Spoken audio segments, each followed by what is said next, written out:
I forhold til spørgsmål 1, hvad man kan gøre, hvis man får FOMO, så plejer jeg personligt selv, hvis jeg får FOMO, at gøre et eller andet, jeg godt kan lide at lave. Det kunne være at lave noget lækker mad, gå en tur, eller sådan selv tage kontakt til nogle mennesker.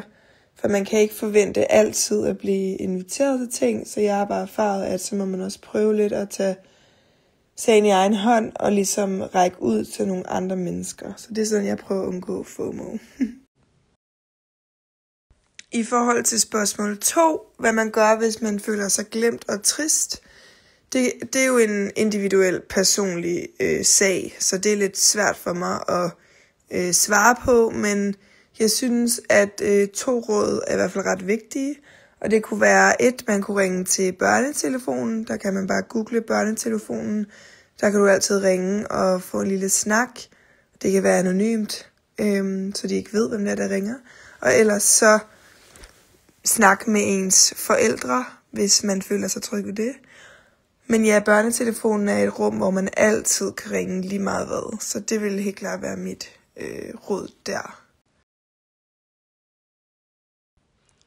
I forhold til spørgsmål 3, så vil jeg igen henvise til børnetelefonen. Det er ikke noget, jeg har nogen metoder til. Jeg er som sagt ikke ekspert på det her område. Så mit råd der vil helt klart også være børnetelefonen. Og så skal man selvfølgelig altid huske, at alle har dårlige dage, alle har dage, hvor man føler sig ensom, alle har dage, hvor man føler sig grim og uduelig og ubrugelig. Det er helt naturligt at føle sådan.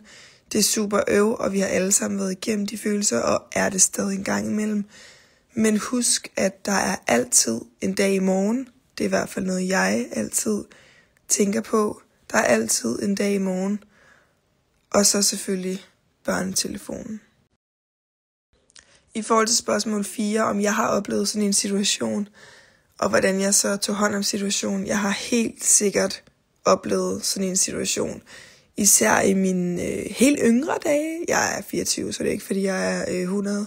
Men især i sådan noget 7., 8., 9. der har jeg helt sikkert oplevet sådan en situation. Og hvordan jeg så har taget hånd om den, det kan jeg simpelthen ikke huske. Det må jeg være ærlig og indrømme. Jeg kunne forestille mig, at jeg havde været sammen med mine forældre så, men, eller en enkelt god veninde eller et eller andet. Men jeg kan ikke lige huske sådan helt specifikt en situation, men jeg er helt overbevist om, at jeg har prøvet det masser af gange. Og i forhold til spørgsmål nummer 5, i forhold til nogle råd, jeg kunne give, hvis man oplever FOMO eller er trist, så igen enten snak med nogle gode mennesker. Børnetelefonen er altid en mulighed, hvis du ikke føler, at du har nogen omkring dig, du kan snakke med.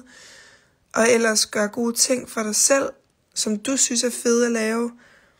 Og så prøv at lade være med at tænke så meget over, hvad alle andre tænker. Jeg ved godt, det er sindssygt svært, og jeg havde det virkelig svært ved det også på et tidspunkt. Men det er så ærgerligt at bruge sin energi på en masse mennesker, som du alligevel aldrig kan gøre tilfredse. Der vil altid være nogen derude, som synes et eller andet. Lige meget hvad du gør. Så prøv at lade være med at lægge så meget energi i det, selvom det er sindssygt svært og noget, jeg har arbejdet med så mange gange. Men det er virkelig, de fortjener slet ikke dine negative eller ærgerlige følelser omkring det. Det fortjener de slet ikke. Så bare vær dig, og du er mere end god nok, og så skal det hele sgu nok gå. Jeg håber, at du kunne bruge mine svar til noget.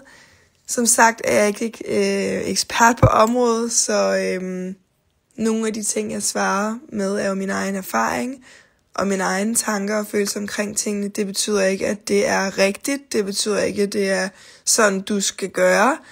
Det er bare nogle gode råd fra, hvad jeg i mit liv har erfaret. Så jeg håber, du kan bruge det til noget, og hvis ikke, så er det også helt fair.